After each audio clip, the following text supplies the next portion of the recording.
All right, there we go. Sorry about that. I have no idea why it did that. It's never done that before. It's never muted me like that before.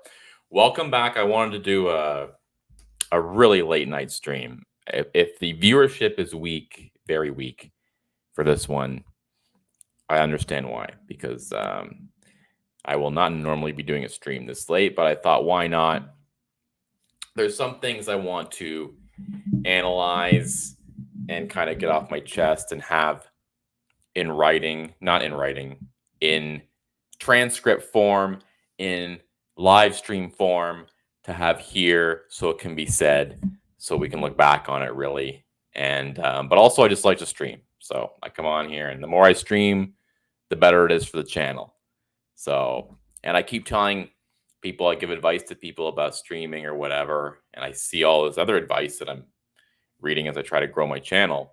And a lot of it has to do with just doing it. So sometimes if you feel like streaming, even if it's 12:30 a.m., you have to do it. Anyways, so thank you to all who watched my interview. I don't really want to call it an interview, kind of a discussion about the debate with David Chapman. It's always fun to have him on. I think he's a great guest. He knows a lot. He's very knowledgeable. He's a political guy. He's a political animal, as they say. And he has great analysis. So I hope to continue to bring him on throughout the campaign and beyond as well, beyond the campaign, not just right now. But I want to talk tonight about a couple things, couple observations I have made about the campaign, and we'll do a regular check-in on the polling, which is what we usually do. But again, I haven't done a stream in a while, and I promise streams every night. And this week I've kind of failed everybody. We did have the David Chapman night, which was good and which was fun. And I hope to have him on more and have people like him on more. But I need to be streaming every night. So tonight is late. I don't usually go this late, start this late. Usually it'll be like 9 o'clock, 10 o'clock. But I want to get to some topics. First of all, I want to talk about the debate. A little late, I know, but I did talk about it when I spoke with David Chapman on, I guess that was Tuesday, or was it Wednesday? Yeah, I think it was Wednesday that I spoke to David Chapman about the debate. But I want to kind of wrap it up and give my opinion on this stream, and that'll probably be the last time I give my opinion on what happened during that debate and what I thought about Trump's performance and whether or not he should do another one. So again, to repeat, I actually think it was a pretty good night for Trump. I thought he did pretty well, all things considering. He had the moderators against him and Kamala against him. So once again, it was 3 versus 1. But what I liked about it is that I saw the old Trump back. And what I mean by the old Trump is the Trump from 2016, the brash, the abrasive, the controversial, the strong, alpha energy, attack, attack, attack. And what's perfect evidence of how he really got back to his 2016 aura is this cats and dogs comment. Now, I have to admit, when I first heard him say it, I thought to myself, that is really not the note he wants to be hitting right here. Talk about migrant stuff, talk about immigration, but you really don't need to go into the cats and dogs thing. Just a background. By the way, this is my initial thought. I'm about to tell you why maybe it's not such a bad idea that he commented on it in this way. But just some background. The issue of the Haitian migrants in Springfield, and I believe it's Aurora, right? Aurora, it's the Venezuelan migrants and the other one is the Haitian migrants, correct, in Springfield. This topic came up a couple days before the debate. So when Trump mentioned it at the debate, it was actually fairly new topic. And so most people, when they heard him say that, were probably wondering, like, what the heck is he talking about? I don't even know. And even people who are like chronically online, like me, I had just seen the story. I had seen the story probably, I want to say, two days before the debate. It was over the weekend that I saw it. And I think most people were the same. I think most people who knew of the story were new to it. They couldn't really make heads and tails of it. They weren't sure if it was real or not. And that's how I was. I wasn't sure what to make of it.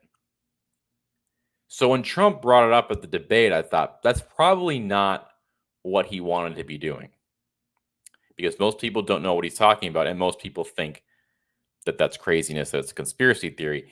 And it didn't help that David Muir, the incredibly professional debate moderator from ABC, piped in and said, well, we called the city manager, and the city manager said there's nothing going on. Right. Okay. Of course he said that. And by the way, Mr. Chapman made a great point when he was on my show on Wednesday night. Who exactly is the city manager or city planner? I can't remember the name they used. City manager. I don't know what that is. And I don't know why that is the person you would be consulting about this problem or about this issue. But nevertheless, David Muir said, no, we asked about it and they said that's BS. Nothing like that's going on. So, of course, the average person watching this debate thinks, oh, Trump just made that up. But here's why, and I want to kind of encompass this with my original point, which is that Trump is starting to get back to his old self, to his old campaign style. And I am not the first one to mention this. I know that I'm not the first one to mention it. And I know I'm not the first one to point out that he has not been campaigning in the way that he used to. And it has been my theory, and it has been the theory of many others, prominent names, which I will not mention. Maybe I will, maybe I won't later on. But I don't want to make it about them. I want to give you my opinion, because my opinion is not their opinion. But it just so happens there's a lot of us who have noticed this. Trump's 2016 campaign was three-pillared. As Bannon used to say, Steve Bannon, who is now in prison, as he used to say, it is a stool. It is a three-legged stool, legged stool. Immigration, trade, and no foreign wars.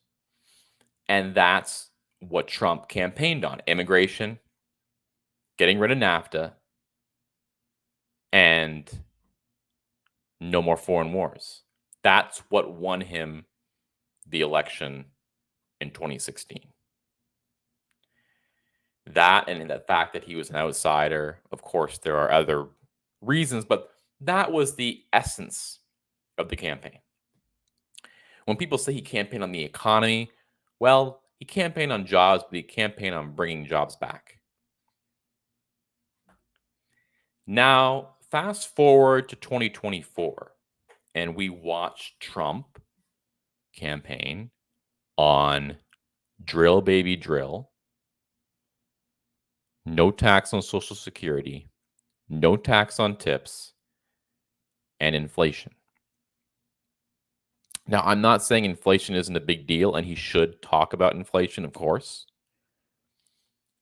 But a lot of his campaign stops on this campaign have really been indistinguishable from any other Republican who would be running. And that's a problem, because the appeal of Trump is that he's an independent force and he's not a traditional Republican. He is an independent force. He had fresh ideas. Some of those ideas he peeled away from the Democrat ideas. Democrats for a long time have been campaigning on working class issues, trade issues, NAFTA. Of course, we're going back before Bill Clinton came along. Point is, Trump ran a populist campaign. And many could have called it a nationalist campaign. But this time around, he has not run the same campaign up until now. So you have to ask yourself, what has happened? Why has he been running a different campaign in the last week or so? Well, as David Chapman said when he was here on Wednesday, astutely, and we talked about this both times he's been a guest on this show, that Corey Lewandowski is now back on the campaign. And you could make the case that Lewandowski actually is calling the shots now. That is my belief.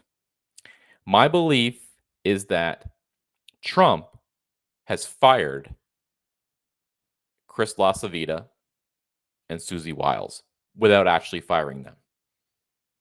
I don't think he wants to fire them because it makes it look like the campaign's in disarray.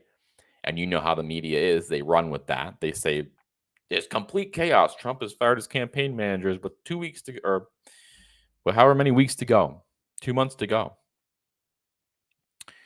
So he doesn't want to do that. But I think what he has done is he's given Corey Lewandowski much more access. Another reason why I think this is because there has been many rumblings, and I have not read the recent rumors, but Laura Loomer has been on the campaign plane on the Trump jet the last week or so. And let me tell you, there is no way Laura Loomer would be on that plane if Chris LaCivita was running this campaign. Not a chance. Corey Lewandowski, there's a pretty good chance. Now, I don't know if she's going to be allowed to be in the inner orbit going forward. That's kind of a story that was breaking just before I started the stream.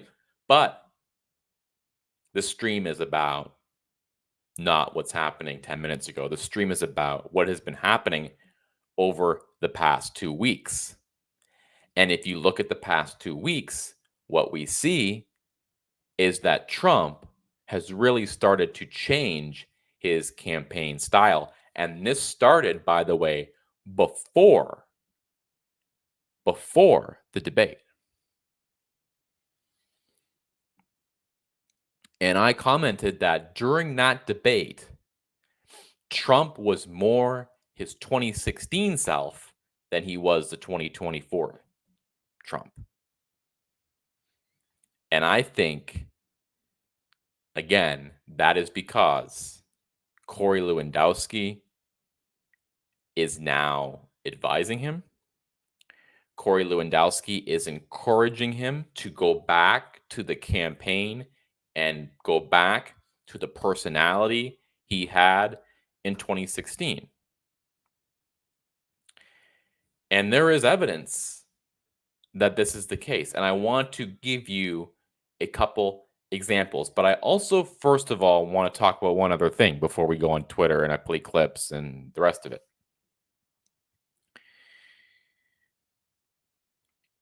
The polls have not really budged at all over the past, well, I don't know. I mean, they do a little bit. We can check Polymarket right now, and we will. And you'll see that it is now showing Kamala Harris 50%, Trump 49%. So Trump has dropped in the Polymarket odds. But what I want to observe is something a little more nuanced. And I know this is not probably something that people want to hear or people are interested in, but I think it needs to be said because I was discussing it with someone earlier today, and it was kind of an epiphany that I had. And that is that the reason the polling isn't budging is because I think there are a lot of people who just are not paying attention right now. And I think the dynamics of campaigning have changed. I think there was a time when, for example, when there was a presidential debate taking place, let's say it was on ABC, let's say it was on CBS, it doesn't really matter where it was happening. But let's say there's a nationally televised debate taking place. Well, most people, let's say 20 years ago, let's use 2004 as the example. I don't know why. That's a year where it's before social media and before, you know, alternative media. I mean, there was some alternative media back at that time, but nothing like what we're seeing now.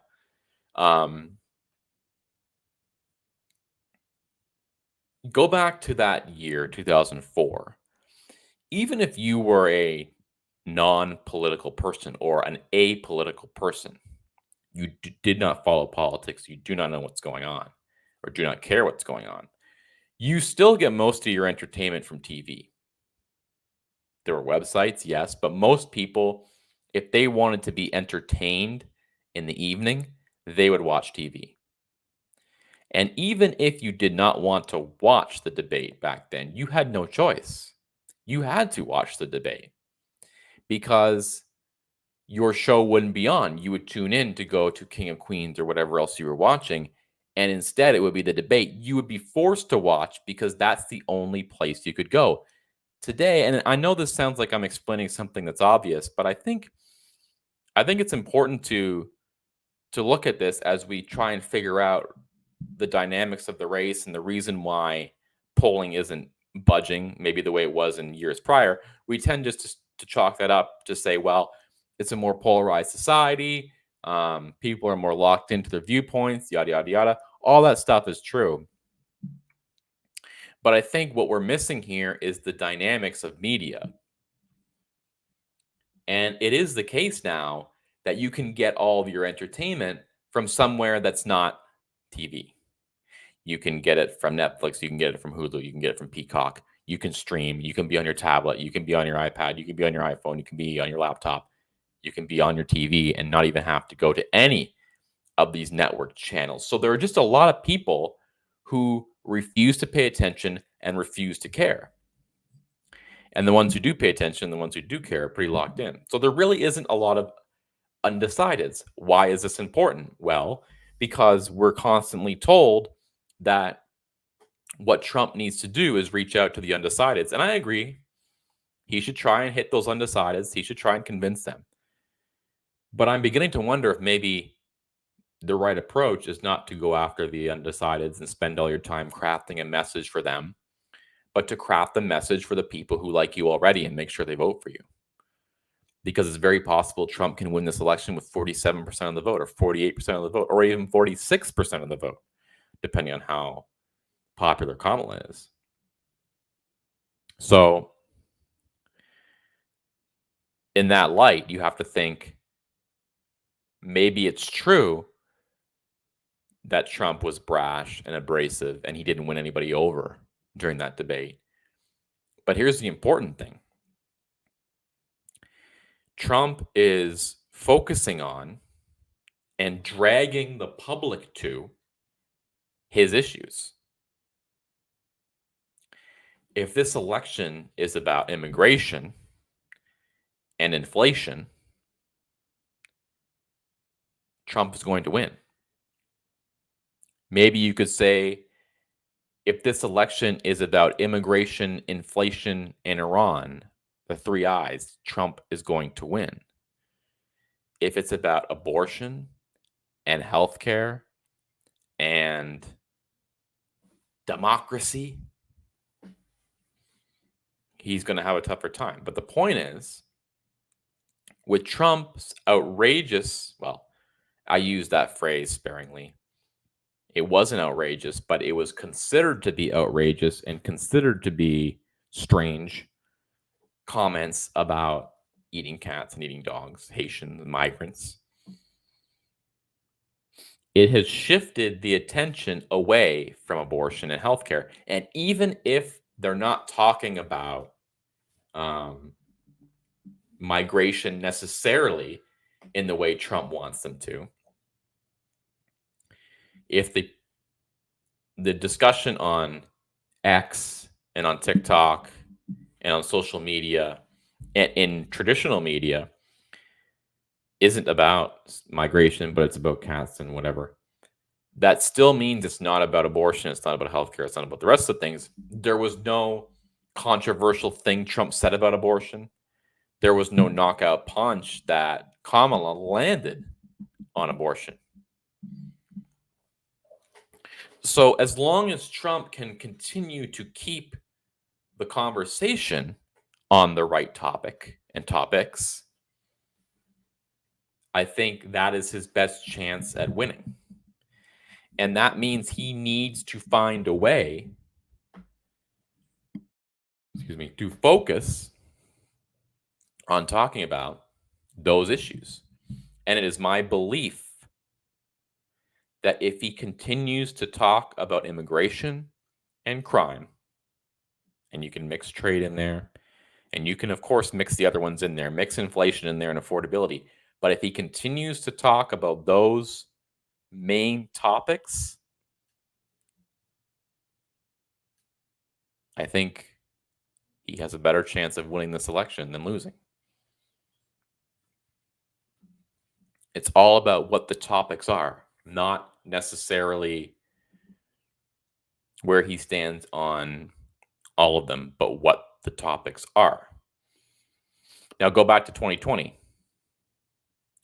What were the topics in 2020? Well, there was one topic in 2020, and that was COVID. And that was not a discussion that Trump wanted to have because the majority of the country, fairly or unfairly, did not think that he was doing a very good job of handling the situation. And when he came on Tuesday night, or whenever it was, Tuesday night, and said that he did a great job with COVID, I think a lot of people saw that and thought, well, that's his ego talking and not reality talking. And if there was any surprise in the debate, it's that they spent so much time talking about COVID, and this was right off the bat. And that is not by accident. I mean, Kamala and the media and the Democrats and the Trump haters, they would all love the discussion to be about COVID again. 2020 was about COVID, and that's why Trump lost. But 2024 can be about immigration again. Because 2016 was about that. It was about the wall. And there were terrorist threats at the time. And I remember ISIS was running around and there were attacks at home. Pulse nightclub. There was attacks all over Europe at that time. So those arguments rang true, and he tied immigration into all that. So if he can make this election about immigration again, then he can have a better chance. So I think all in all, the debate, there was no knockout punch for Kamala. There may not have been a knockout punch for Trump either. But to the extent that he dragged the conversation back to immigration, I think he was pretty successful at that. So let's take a look. I want to now share my screen. We can take a look at the Polymarket odds and just check in on that kind of thing. That's my monologue for the night. I know it's a very late night stream. Apologies for that. It won't be this late in the future, but let me just see here. Let's check in on Polymarket. As I mentioned, it has shifted.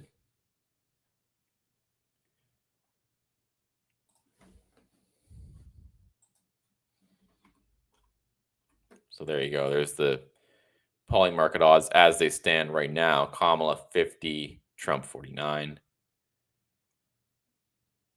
As you see, Nevada has moved into a dead heat. Pennsylvania 51-49. That's narrowed significantly, as Trump had a much bigger lead there.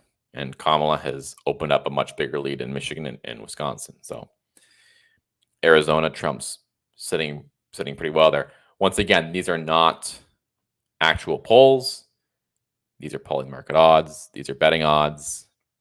Just to let everyone know about that. If we go to Nate Silver Bulletin, the Silver Bulletin, to check in on what's going on there, oddly enough, both the candidates have gone down there. I don't really know what's going on there. He has a Kamala 48, Trump 46. Now, what I notice about this number, or what about these numbers here, is that they look very similar to 2016. And once again, that's good.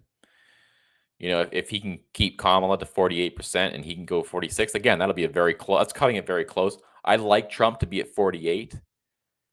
I've always said that 48 is his magic number. 48% wins in the Electoral College. 49% almost guarantees it for him. And 50 means it's an Electoral College landslide for him. So I don't like to see him at 46. It's doable at 46. But he should be aiming for 48, 49. That's where he should be aiming for in terms of popular vote. Now let's scroll down a second and just check out where we are in the swing states and the change from last week. It's a bit of a mixture here, but mostly a shift to Trump. Minnesota has shifted a point to him. New Mexico a point to him. Nationally a point to him again.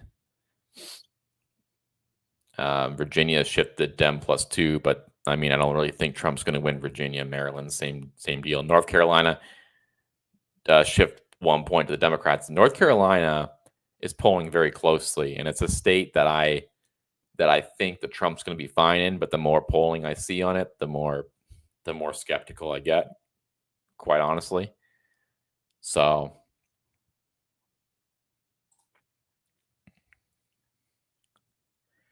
And here are the popular vote national polls. Again, I read these in the last stream. There hasn't been any new ones here. Oh no, sorry, there has been. There's been a few more. Ipsos has Kamala leading by 5 points. I don't think that's right.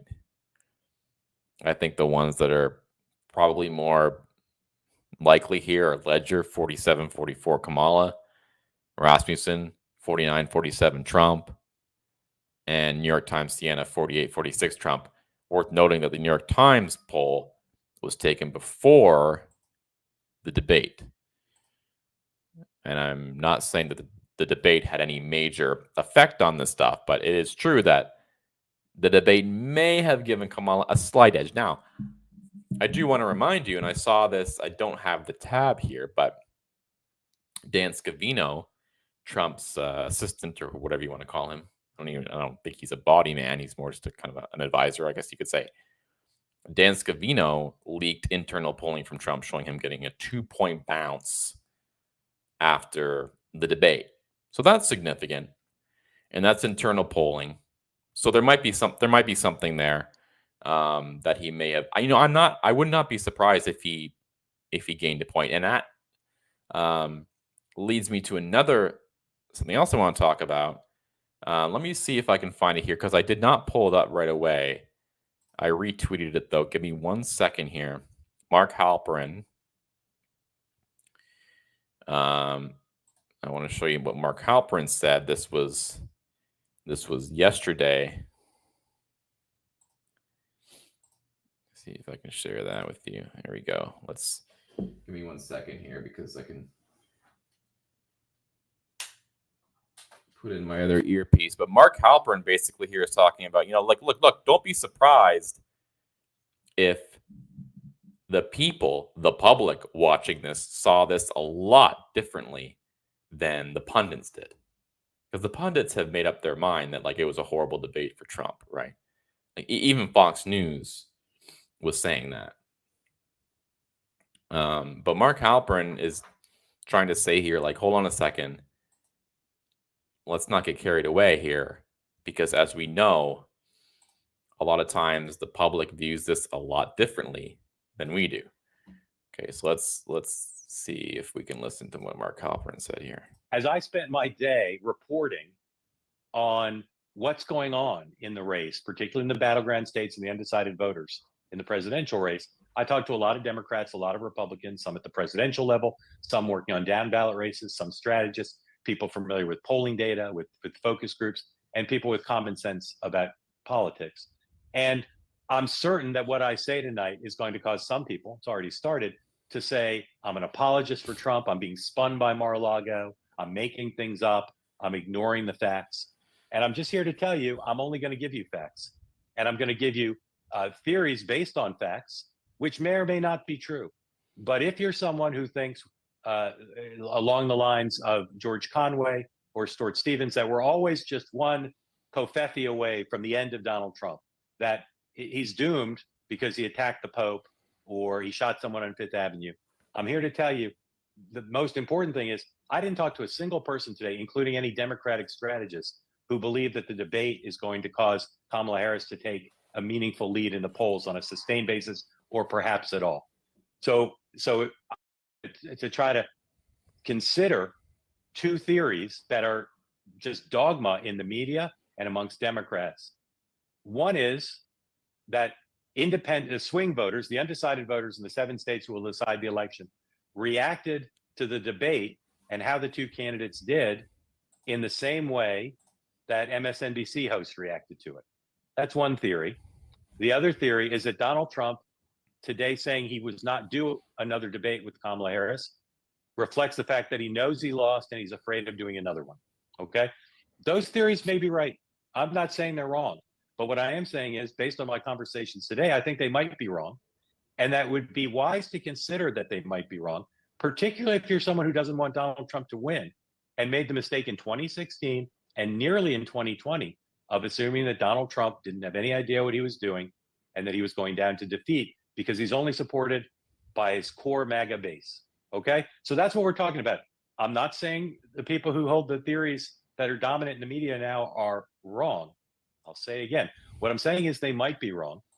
And what I'm saying is based on what I've heard today, I think there's a way to build that up. All right. So let's talk about that. All right. So there you have it. So what Mark is basically saying there is that, like, there are some members of the media, mainstream media, liberal media, whatever you want to say, that are still burned and still have PTSD, for lack of a better term, about 2016. They remember the prognostications about 2016. They remember the failed predictions. They remember eating crow on election night.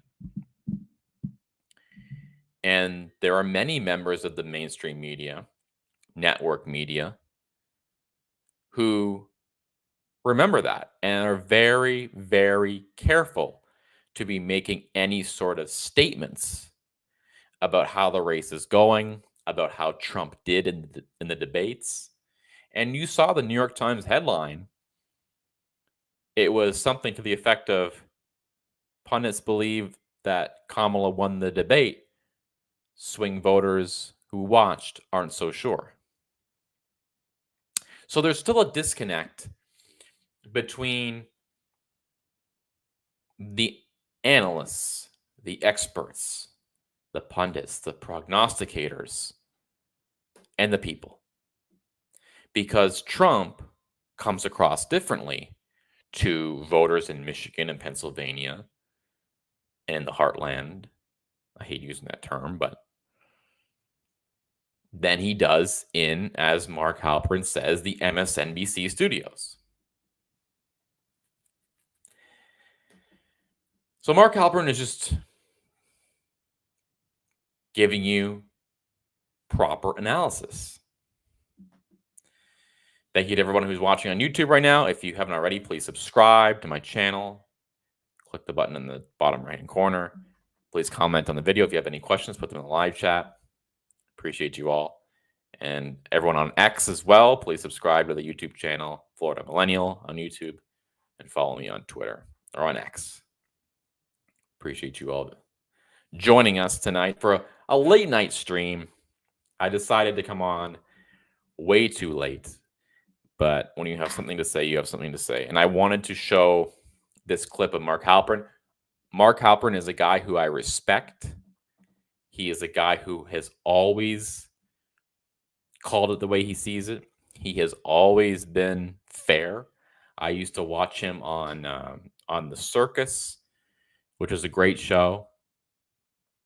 Some of the other hosts were a little bit biased for me, and unfortunately, when Mark left the program, I stopped watching because I thought it was way too preachy and way too anti-Trump, and Mark was the one who brought the balance to it. So something else I want to show you is an example of what I was talking about earlier. I know tonight's stream is like very methodical. Usually we're kind of like joking around more. Tonight I'm like, okay, here's my thesis and like here's a clip to back it up. But I did see this, and I don't know if this is from tonight's rally. No, tonight he's in Vegas, right? This is Arizona. This must have been last night. But Trump made these remarks, and he did it in typical Trump style. But I just want to show you this just to illustrate how he's starting to sound more and more like the 2016 Trump. So let's listen to this little clip here, and you tell me. And illegal Haitians, and he came in, illegal Haitian migrants taking over a beautiful place. It was so beautiful. Springfield, Ohio. I was there. I campaigned there a while ago. Springfield, it was so beautiful. Now it's just, what a place. Can you imagine you have this small little community, all of a sudden you have 20,000 illegals in your community. Nobody knows where they come from. I'm angry about young American girls being raped and sodomized and murdered by savage criminal aliens. And illegal Haitians, and he came in. Okay, so this is the kind of rhetoric we heard in 2016. Now, even if I were an impartial observer, let us imagine that I was hired by the Trump campaign and I had no horse in this race. I was a centrist or maybe even Democrat. But they said, look, Florida Millennial, we're going to pay you $100,000 to run this campaign and tell us, what do you think the former president should run on? What issues do you think he should talk about? And I would say, well, let's go back to the drawing board. Let's figure out what issues won him the election in 2016. That was the last time he won. And you can say, well, Hillary was a horrible candidate. He won because of this. He won because of Russia. He won. You could come up with every excuse you want. But if we go back to that campaign, he won against all odds, and he won with an incredible energy, the likes of which really the world was shocked by.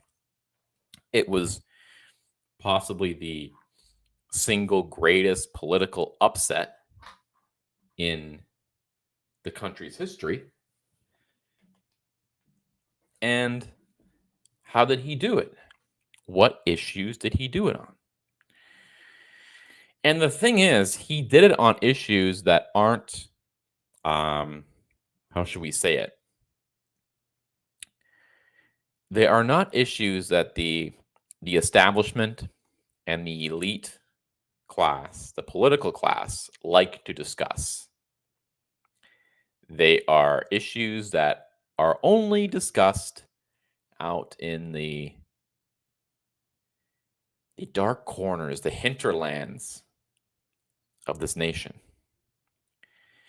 The people in Michigan, they turn on the TV and they hear about Ukraine.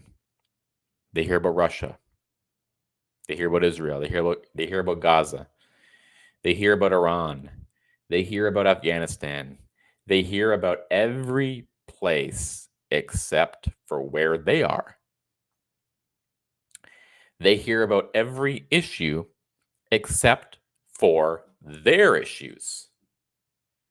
They hear about every plight except for their plight.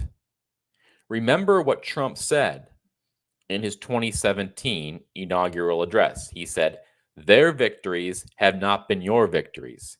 Their triumphs have not been your triumphs." And that was a line that rang true with millions and millions of Americans. They see the Washington political class talking about every issue except for the ones that affect them. And when a politician comes along and does talk about the issues that affect them, they see them called crazy, they see them called extreme, they see them called racist, they see them called xenophobic, they see them called whatever else name you have in the book, fascist, they see them called authoritarian, strongman. They see them called anti-democracy. But these are issues that people care about. And does Trump talk about them in an invective that some people cringe at? Yes, he does. Does he sometimes exaggerate? Yes, he does. But the point is not how he says it. The point is not that he has a delivery that isn't really clean enough for the political consultant class. The point is that he is talking about these issues in a way that matter and ring true to people. You can be in Michigan and Pennsylvania, and I keep mentioning these states because this is exactly where I imagine these people are.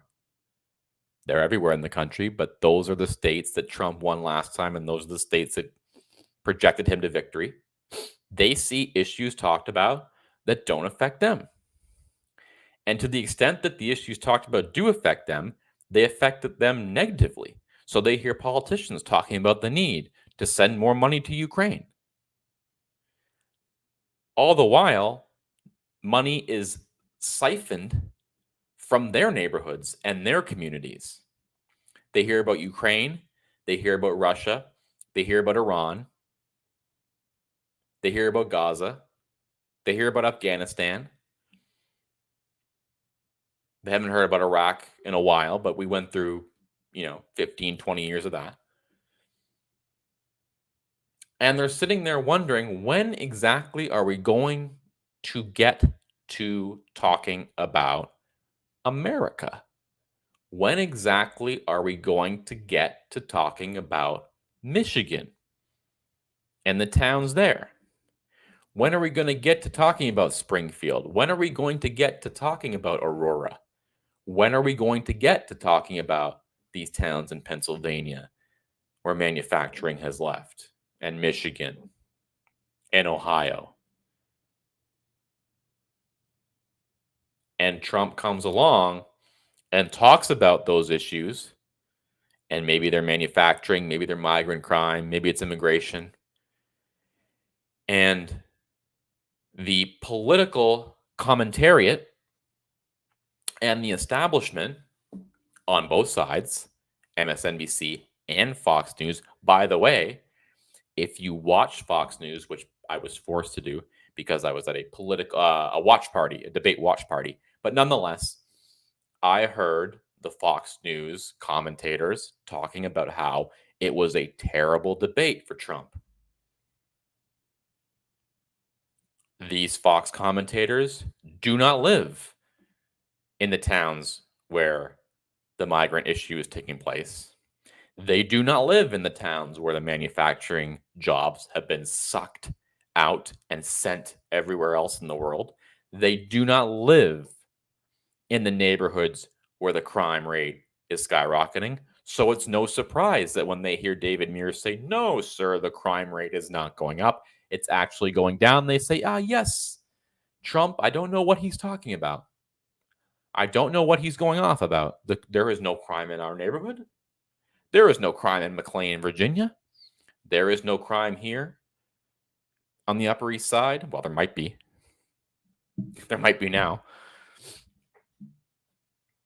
point is, Trump is talking about issues that affect the towns and cities and neighborhoods that media cameras of a CBS and NBC and ABC and Fox News never go. They never go there. And to the extent that they do, and I give him credit for it, John King goes there and asks them, what do you think about this? And I honestly, as I say, I give him credit for it. They have a segment where John King takes his camera and he goes to, he'll go to some assisted living home or retirement home in the middle of Pennsylvania in a place no one's heard of and asks them, what do you think? And I was taken aback when he went to an assisted living facility, I believe it was, and he had a table of maybe 6 or 7 women ranging from maybe age 55, 60 to 80 or 85. And he went around the table and asked them what they thought about Kamala Harris, if she could win. Many of them said yes. Many of them said they liked her. But then there was one who said, no chance. Because she said there are a lot of people who just won't vote for a woman for president. Now, listen, I'm not making a judgment call on it. Maybe you can join another stream where I'll talk about that. But right now, I just want to focus in on these are opinions that are held by people outside of the media sphere, outside of New York and DC and LA and Chicago. These are views that are widely held among Americans who are never asked what they think. The only time they're ever asked what they think is on election day, which is why many people are shocked when they look at the results and they say, wow, how did Trump do so well? The media told us he was crazy. The experts told us he was crazy. The political establishment who have been involved in politics for 40, 50 years told us there was no chance. They told us he lost the debate. They told us that he performed badly. They told us that he was brash and he was abrasive and he was rude and he was overbearing. And I'm not going to sit here and tell you that it was good for him to do that. But what I am going to tell you is that it may not be the catastrophe that people think it is, because Trump is himself very, very in touch with not the thinking of the country, but the mood of the country. He has a unique ability as a man who spent most of his life in Manhattan. And if he isn't in Manhattan, he's in Palm Beach, but he still has a unique ability, unlike I have not seen from many other leaders, to have his finger on the pulse of how Americans think. And you say, well, he lost in 2020. Well, go back and look at how much he lost by. It wasn't a lot. And this was in a year when COVID was raging and he was not handling it very well in the eyes of most people. This is the year of BLM. This is the year of riots. This is the year of everything going against him. And he nearly won again. And he got 10 million more votes than he did in 2016. What does that tell you? That tells you that his message resonates. That tells you that he is not as unpopular a figure as many would have you believe. Now, is it true that his personality probably is dragging him down a little bit? Yes. Yes. But it is also true that there are many people out there who like that he's pugnacious, because he's pugnacious about their issues and the issues that affect them. Migrant crime and migration in general is affecting their neighborhoods. And if it's not affecting their neighborhoods, it's affecting neighborhoods of people they know, family members, or they simply just see it happening and they don't like it because they know their neighborhood might be next. And they're called racist and they're called xenophobic. But at this point, I don't really think people care. They can be called whatever they want to be called. They just don't like what's going on. So it may very well be the case that people like that he is angry. You know, I heard Martha Raddatz, the genius Martha Raddatz, after the debate say, he was very angry tonight. Trump came across as so angry. Well, I got news for you, Martha Raddatz. There are a lot of people in America who are really, really angry at what's going on.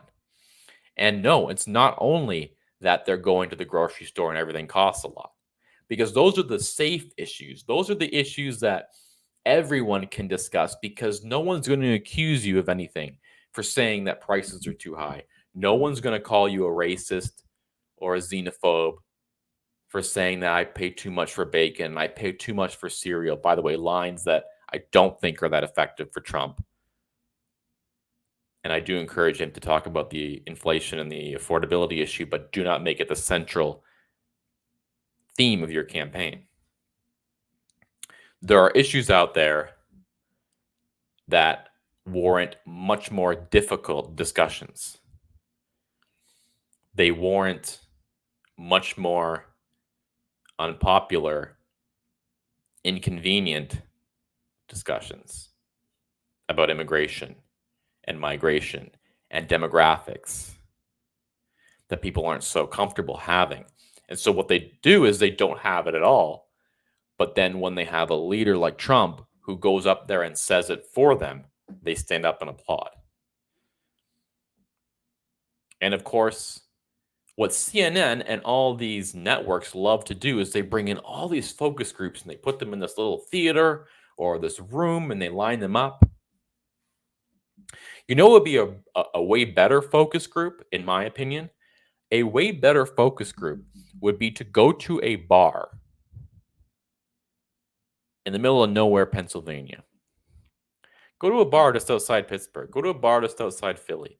Go to a bar in Grand Rapids. Because surely you know there are a lot of people in there watching the debate. And surely you know those are the exact people. I can imagine it. Look, I've been around long enough. I know what it's going to be like. You're going to walk into one of these places and it's going to be full of white working class people. Now, no, not every single person in there is going to be the same race. I understand. But there's going to be a lot of working class people in that bar watching the debate. Men, women, all ages. Not all ages, but, 21 and up. They're all going to be in there watching. Maybe you should go and ask them what they think instead of,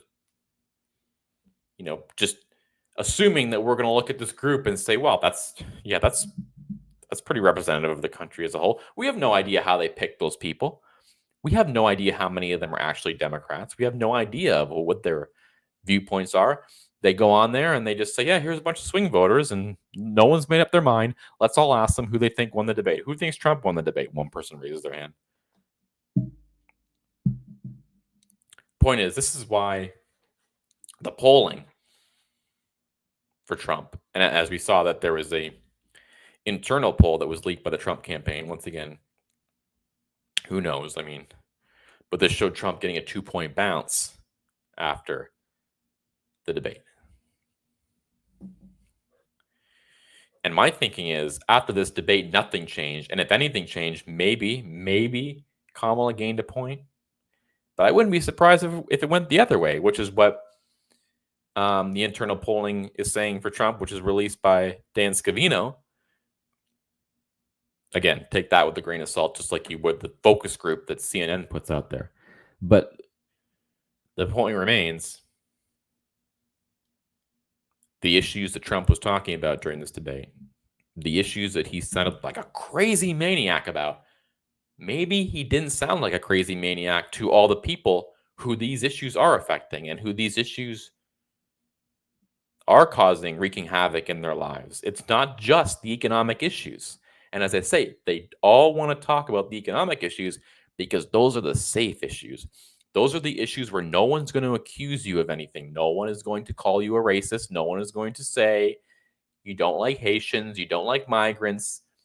And so what's happening now is, and I repeat, the people who don't like what's going on when it comes to these issues are not going to say it themselves. They're depending on someone else, i.e. Trump, to go up there and say it for them. And they don't mind if he says it in a angry tone because they themselves are really, really angry. They don't like what's going on. There are people who are in, I believe it was, I'm not sure if it was Springfield or Aurora. I believe it was Aurora because it was the Venezuelan issue. Or don't quote me on that. I know that in one of them, there are people who are leaving. There are people who are like, we have to sell our home because this city, this town has completely transformed since what it used to be.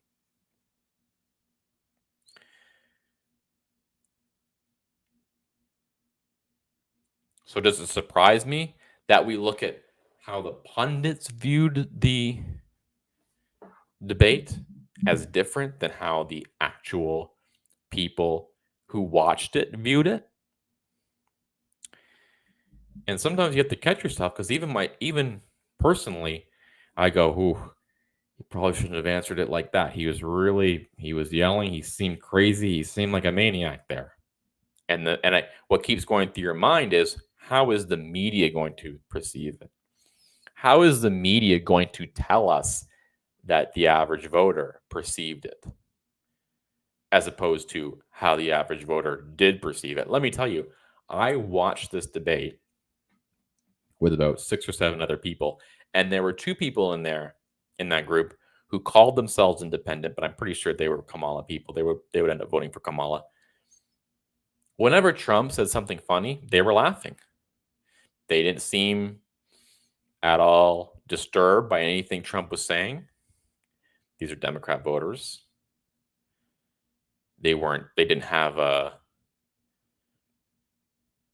recoiling reaction to anything he said.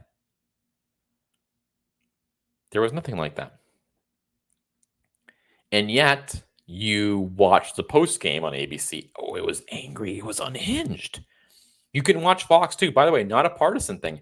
You can watch Fox and they will say the exact same thing because they are so disconnected with what's really going on out there. They're so disconnected with how people are actually thinking. Now, by the way, I have come on here and said there are a lot of people on the right who are disconnected. They're saying Trump's going to win all the swing states. It's like, we have to look at this realistically. We have to be in touch with reality here. Halpern said the way MSNBC hosts saw this debate is not the same way that people in swing states saw this debate. So anyway, I think I've hit the main point here.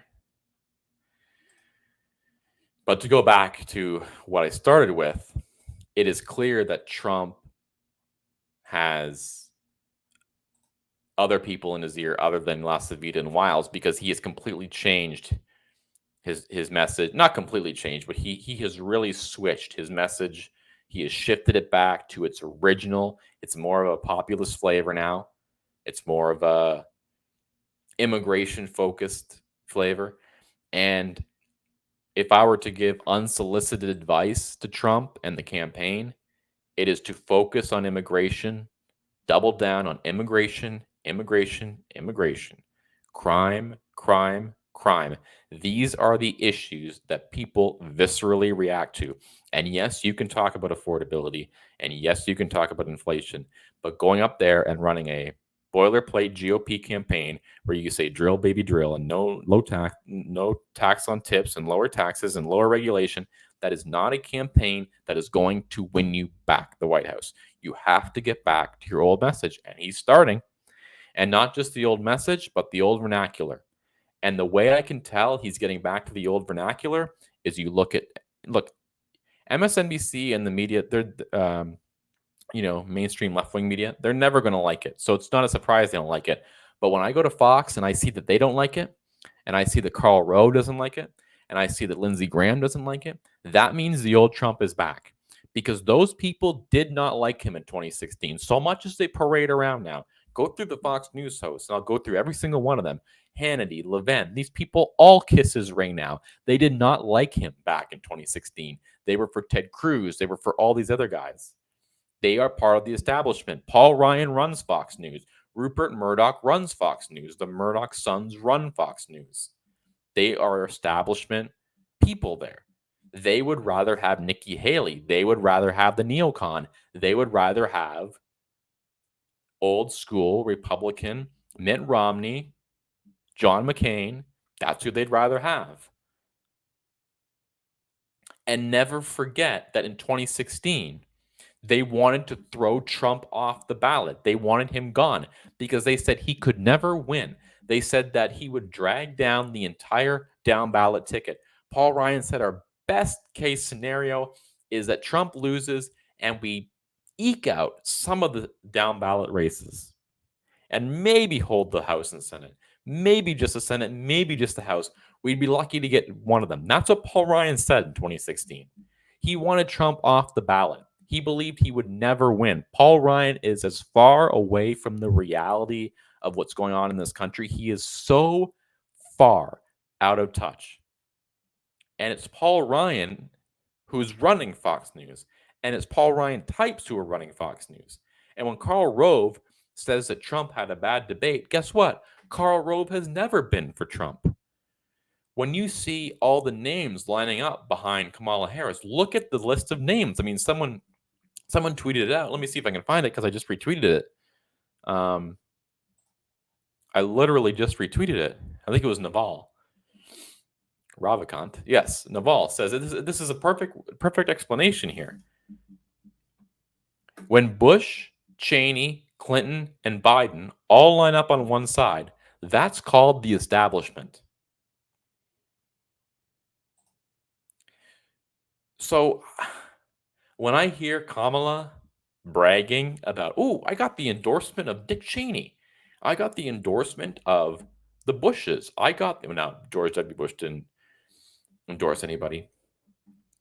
But we know that he's not voting for Trump. Let's put it that way. So when she brags about getting the endorsement of these establishment figures, that is not coming across the way she thinks it is. I mean, of course, in certain areas, yes, of course, it's coming across well in certain establishment quarters, and but to the average voter, those are not names that you should be proud of having the endorsement of. And I'm not here to tell you George W. Bush is a bad guy or whatever. I'm just telling you these are not popular names. These are people who the public relates with horrible economic times and war. And that's why I think Trump should be out there running on anti-war. He should be running against the forever wars. He doesn't do that enough.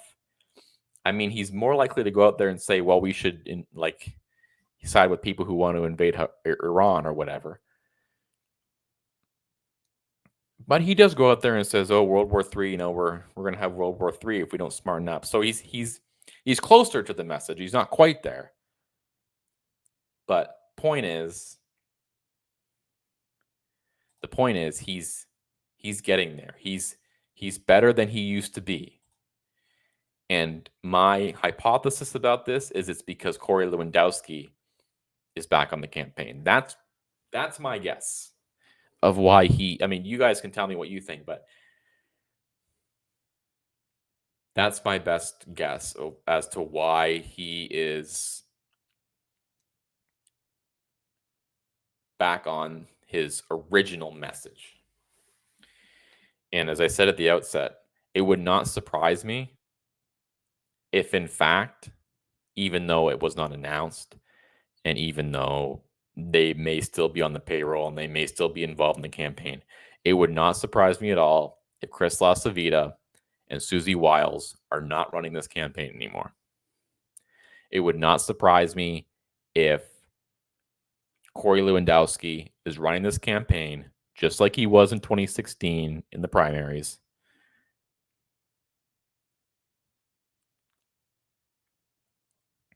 And Lewandowski understands the base. Lewandowski understands not just the base, he understands the type of voter who votes for Trump. He understands the issues that animate Trump voters. He understands the issues they face, the problems they face, the anxieties they have.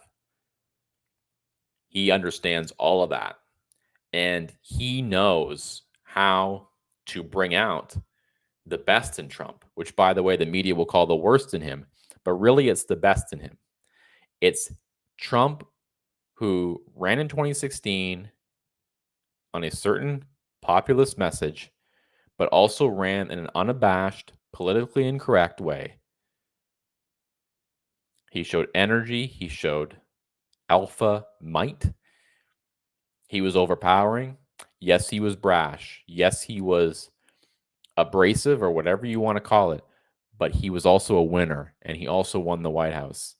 And that is, in my opinion, the blueprint. That is the blueprint to bring him back again. Especially since, and this went through my mind too, and I don't know if other people felt the same way, but especially since when I was watching this debate, I was reminded more of Trump versus Hillary than I was Trump versus Biden. It gave me a much more similar feel to those debates where she was kind of whiny and naggy. And I know people are going to say, oh, you're just saying that because it's a woman, but that's truly how I viewed her during that debate. And I think how a lot of voters viewed her during that debate. So, if anything, this race is shaping up to be a lot more like the one 8 years ago than the one 4 years ago. And I think she's going to have the same problem Hillary had in Pennsylvania. And we've already heard, and again, we can go back to Mark Halperin, who talked about this, internal polling the Kamala campaign has that shows the reason they're hurting in Pennsylvania is because of working class white men. Hillary had the same problem.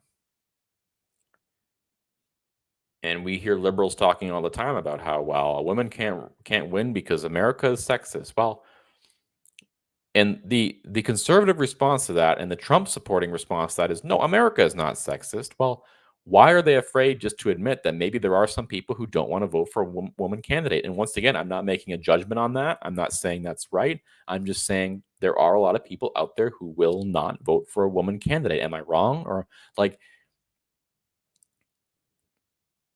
I do think that was part of what happened in 2016. I do think there were a lot of men in Pennsylvania and Michigan and Wisconsin who just would not vote for her for that reason. Now, does that mean they wouldn't vote for another woman candidate? Maybe. But she was definitely not the one they were going to vote for because she was whiny. She was annoying. She was corrupt. But she was also, how do I put it? It felt like Trump was running against a school principal or something, or like it just conjured up this image of someone nagging. And I again, they will say that that's sexist, but that's just the way it came across. And I'm telling you, I think watching Kamala, there were points during that debate where she came across in a similar fashion. And I may be wrong. I may be off base. Who knows? I don't know.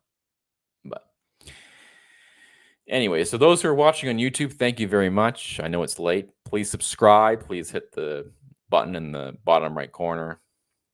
I go live. This week I haven't, but I'm trying to go live every night around 9 o'clock or so, 9:30. Talk about what happened during the day and polling. And obviously there's been lots to talk about recently because of the debate. But tonight I just wanted to make some observations about how Trump has changed even in the last 2 weeks. And I think they've been positive changes. If you are someone who wants Trump to win this election, they have definitely been positive changes. And my subtext or my subtitle to that is do not expect any of the establishment media, left or right, to tell you that he has made positive changes in the last 2 weeks, because whenever he does make a positive change, they will report it as negative. And whenever he makes a negative change that runs him further away from the winning strategy, they will say it's a great, brilliant strategy. Notice how they had not been criticizing him much. Now, a lot of that has to probably do with what happened in July, but I think a lot of it also had to do with the fact that Trump just sort of started pulling away from his controversial positions, which aren't actually that controversial, by the way. They're only controversial in media spheres, and that's why there wasn't much pushback. You really didn't hear much. And look, go back to that CNN debate. There was no pushback against Trump. There was no fact checking from Jake Tapper or Dana Bash. And I think a lot of that had to do with them wanting Biden to drop out, and they wanted to force him out. And they thought the best way to do that was to make sure that Trump had as good a night as he could have. But anyway, okay, I've talked too much. I've gone on and ranted long enough. I don't want to keep saying the same thing over and over again. But I want to just browse Twitter and see if there's anything worth looking at before I close out the stream. Thank you to all who joined on X. Thank you to all who have joined on YouTube. If you have any questions, please post them in the live chat. If you have not watched already, my discussion with David Chapman about the debate, I have posted that. It's an hour long. I think it was a good discussion. I like having him on. So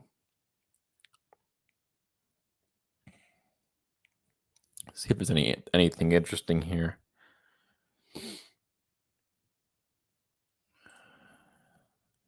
We can go back to the polling. We can check out more polling if you want before we go. Again, this is where Nate Silver has things right now. I don't know where Nate Silver has the chances at. Again, Polymarket has Harris at 50, Trump 49. Let me just see 1 second. Whoops. Let me just see here.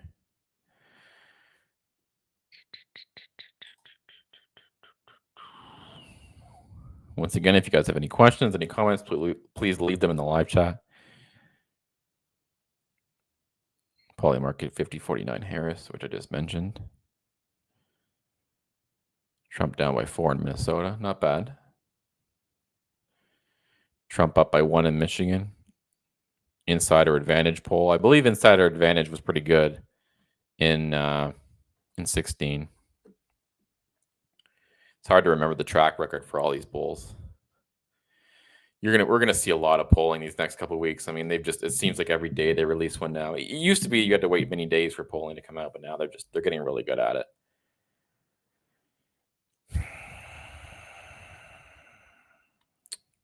(47-42) nationally. That's not a good one for Trump. That's Reuters. Post debate 50 Harris, 47 Trump. Again, not a bad poll. You have to know that and learn that Trump doesn't need to win the popular vote to win the election. I told you that his target is 48, 49%. He can do it at 46 or 47, but it's much more likely that he gets 48%, 49% that he'll win.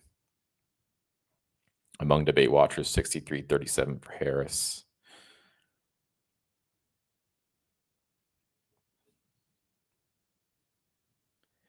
What I've not seen is Nate Silver's. Oh, here we go.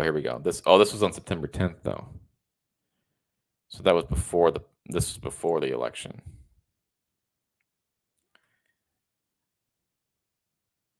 (61-38) for Trump. I don't know if that has changed at all. I want to see, because he doesn't post that on his regular. He doesn't post that on the Silver Bulletin unless you sign up, which I probably should.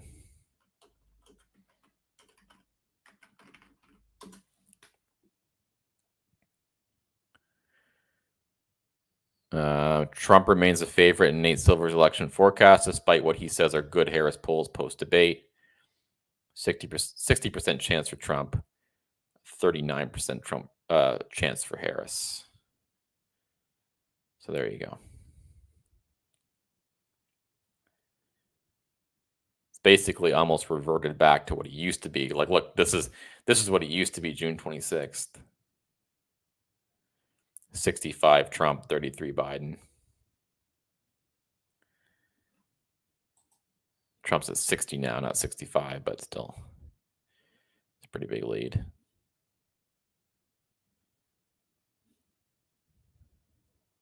This was his forecast in 2016, by the way.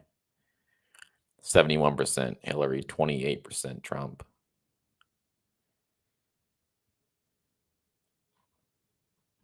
Remember, Trump's. See these dark blue states he's got here? Trump swept them all. So, as I say, he's notoriously underpolled.